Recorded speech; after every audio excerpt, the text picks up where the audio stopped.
Alhamdulillahillazi ja'ala razzahu sadran mubarak lil mu'minin wallahu rafi darajatil mu'minin wa barakatil sabirin wa basatil arzaq lil mukhlisin. Asyhadu an la ilaha illallah wahdahu la syarika lahu al-malikul haqqul mubin wa asyhadu anna sayyidana wa nabiyyana Muhammadan abduhu wa rasuluhu sallallahu alaihi amin.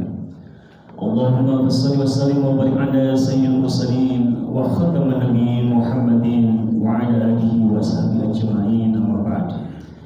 Fa ya hadirun fa ya ibadallah, usikum wa nafsi bi taqwallah. Ya ayyuhalladzina amanu taqullaha wa tanzur nafsum ma qaddamat lighad wattaqullaha innallaha khabirun bima ta'malun. Segala puji milik Allah yang telah menjadikan bulan Rajab ini sebagai bulan yang penuh dengan keberkahan. Di bulan ini Allah memberikan kemuliaan kepada siapapun yang memuliakan bulan Rajab, bulan yang agung di mana ada peristiwa Isra dan Mi'raj bagi Rasul Muhammad sallallahu alaihi wasallam. Salawat dan salam senantiasa terlimpah kepada junjungan kita Nabi Muhammad sallallahu alaihi wasallam. Semoga kita diakui menjadi umat yang taat, patuh, menjalankan segala apa yang disyariatkannya hingga yaumil qiyamah, dan bertakwalah kita kepada Allah, karena sebaik-baiknya jalan untuk menuju kemuliaan adalah dengan takwa, menjalankan segala apa yang diperintahkan Allah dan menjauhi segala apa yang dilarangnya. Hadirin, suatu ketika bagi Rasul di tahun akhir masa Makkiyah, di tahun ke-13, para ahli sejarah menyebutnya tahun ke-10 masa kenabian, bagi Rasul melihat umatnya yang demikian dihina, demikian menderita, sehingga beliau berinisiatif menuju ke Taif, satu dataran tinggi di sebelah utara kota Mekah. Perjalanan ratusan kilometer, berharap orang Taif melindunginya, melindungi kaum muslimin yang menderita akibat kekejaman kaum kafir Quraisy.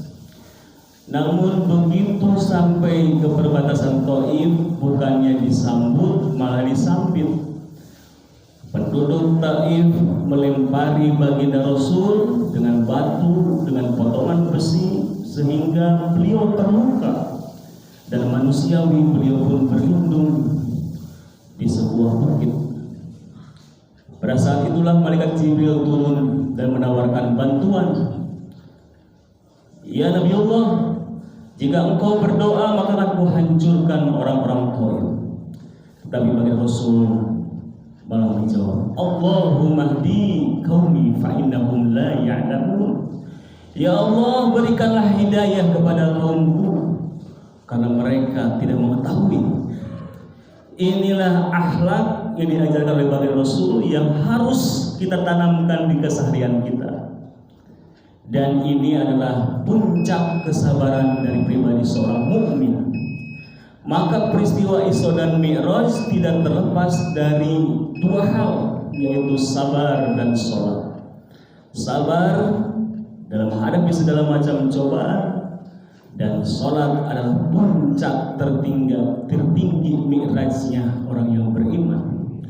Maka Allah menegaskan dalam Quran surah Al-Baqarah ayat 45, A'udzubillahi bismillah wasta'inu bis-sabri was-shalah, dan minta pertolongan kepada Allah dengan sabar dan sholat. Jadikan sabar dan sholat sebagai pertolongan kepada Allah Subhanahu wa ta'ala. Tentu kita merasakan bahwa sabar itu berat, sholat pun berat, dan ini pun ditegaskan oleh Allah, wa innaha lakabiratun illa 'alal khashiyin. Yang demikian itu berat, lakabiratun, sungguh berat, illa 'alal khashiyin, kecuali orang-orang yang khusyuk. Kenapa dihubungkan dengan orang khusyuk? Karena di ayat 46-nya Allah menjelaskan orang yang khusyuk itu adalah alladzina yazununa mulaqu rabbihim wa annahum ilaihi raji'un. Orang yang khusyuk itu adalah orang yang memiliki keyakinan bahwa dia akan kembali kepada Allah dan kepada Allah tempat kembali. Maka ada orang khusyuk yakin bahwa dia ditatap, bahwa dia dilihat, bahwa dia diurus oleh Allah Subhanahu wa taala. Maka Isra dan Mi'raj harus diawali dengan sabar dan sholat. Sabar di awalnya, sholat puncaknya. Inilah yang diajarkan oleh Nabi Rasul Muhammad SAW. Manakala beliau kembali ke kota Mekah, beliau mendapatkan keutamaan, dan itulah janji Allah bagi siapapun yang sabar dan sholat pasti akan memperoleh kemuliaan. Mudah-mudahan manfaatnya. Barakallahu lakum fil Qur'anil azim wa nafa'ani wa iyyakum bima fihi min ayatin wa dzikril hakim wa taqabbal minni wa minkum tilawatahu innahu was-sami'ul 'alim. Allahumma shalli ala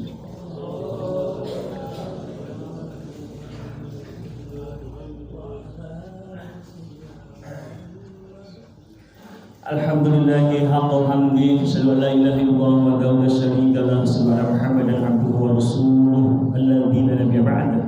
Allahumma shalli ala sayyidina Muhammad wa ala alihi wa sahbihi wa man wala amma ba'd. Fa ya hadirun fa ya ibadallah, usikum wa nafsi bi taqwallah. Ya ayyuhalladzina amanu taqullaha ittaqullaha haqqa tuqatih wa la tamutunna illa wa antum muslimun.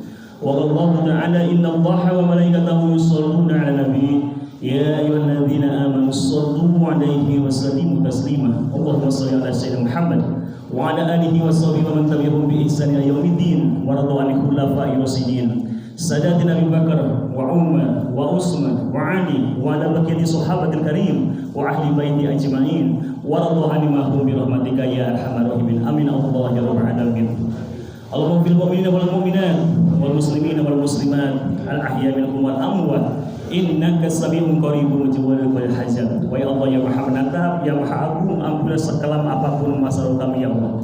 Ampunilah senista apapun diri kami ya Allah. Ampunilah segala maksiat yang telah kami perbuat ya Allah. Jadikanlah kami menjadi ahli syukur, ahli sabar, ahli syukur atas sekecil apapun kenikmatan yang Kau titipkan. Jadikanlah kami menjadi ahli sabar atas seberat apapun ujian yang Kau timpakan kepada kami ya Allah. Ya Allah, berkahkanlah sisa usia kami, berkahkanlah keluarga kami. Jadikanlah keluarga kami keluarga yang sakinah, mawaddah warahmah, turunan yang